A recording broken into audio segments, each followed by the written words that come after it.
Today we're going to be reading Matthew chapter 8. Now this is when Jesus heals a man with leprosy. When Jesus came down from the mountainside, large crowds followed him. A man with leprosy came and knelt before him and said, "Lord, if you are willing, you can make me clean." Jesus reached out his hand and touched the man. "I am willing," he said. "Be clean." Immediately he was cleansed from leprosy. Then Jesus said to him, "See that you don't tell anyone, but go, show yourself to the priest, and offer the gift of Moses commanded as a testimony to them." When Jesus had entered Capernaum, a centurion came to him, asking for help. "Lord," he said, "my servant lies at home paralyzed, suffering terribly." Jesus said to him, "Shall I come and heal him?" The centurion replied, "Lord, I do not deserve to have you come under my roof, but just say the word, and my servant will be healed. For I myself am a man of authority, with soldiers under me. I tell this one, go, and he goes, and I tell that one, come, and he comes. I say to my servant, do this, and he does it." When Jesus heard this, he was amazed, and said to those following him, "Truly I tell you, I have not found anyone in Israel with such great faith. I say to you that many will come from the east and the west, and will take their places at the feast with Abraham, Isaac, and Jacob in the kingdom of heaven. But the subjects of the kingdom will be thrown outside, into the darkness, where it will be weeping and gnashing of teeth."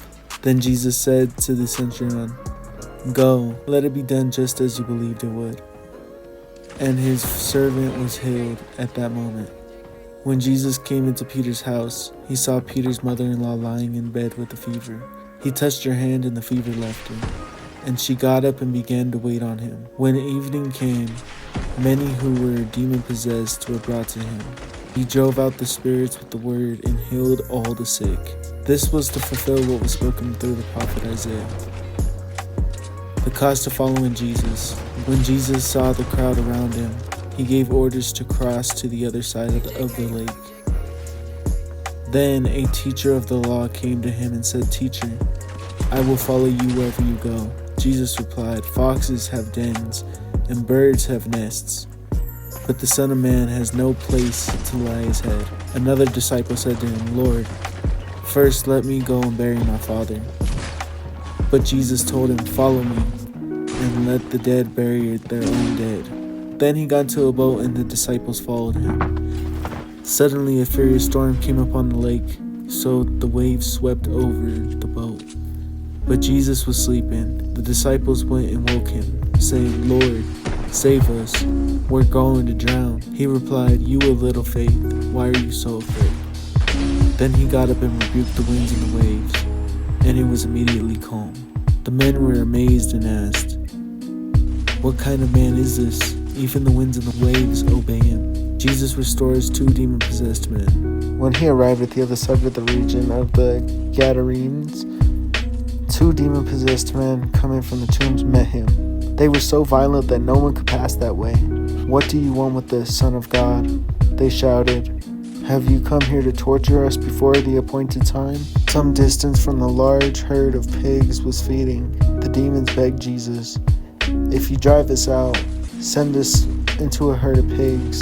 He said to them, "Go." So they came out and went into the pigs, and the whole herd rushed down the steep bank into the lake and died in the water. Those tending the pigs ran off, went into town and reported all of this, including that it had happened to a demon-possessed man. Then the whole town went out to meet Jesus. When they saw him, they pleaded with him to leave their region.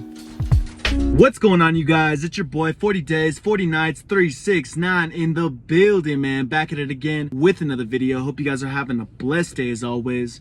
Today I just want to let you know that you're worth it. No matter what anybody else says, no matter what people have told you, you are worth it, and you got to believe in that. Yeah, you may not be where you want to be right now, but 1 year from now, after the consistency of you working hard, you putting in that work, the discipline and the sacrifices that you got to make, yeah, you're going to make it, bro. You're going to be where you want to be 1 year from now. Matter of fact, you're going to surpass your own expectations, bro.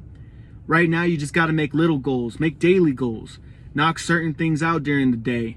Don't try to freaking tackle the whole world in 1 day. Remember, brick by brick, you got to stack it, bro. You got to stack brick by brick, and soon you're going to be building a skyscraper, dude. And that skyscraper is your life. That's your potential. We all got potential, but don't let that get over your head, okay? You got to stay humble at all times. Because we're created in the image of God, we all got the potential to create. God is the God of creation. Therefore, we're his creation. We're put on this earth to create. So you need to create your own life. You need to create your future. And the way to do that is to start now. Stop giving up. Stop listening to the people that say you can't do it. Stop listening to the people that say you're not worth it, because you are worth it, bro.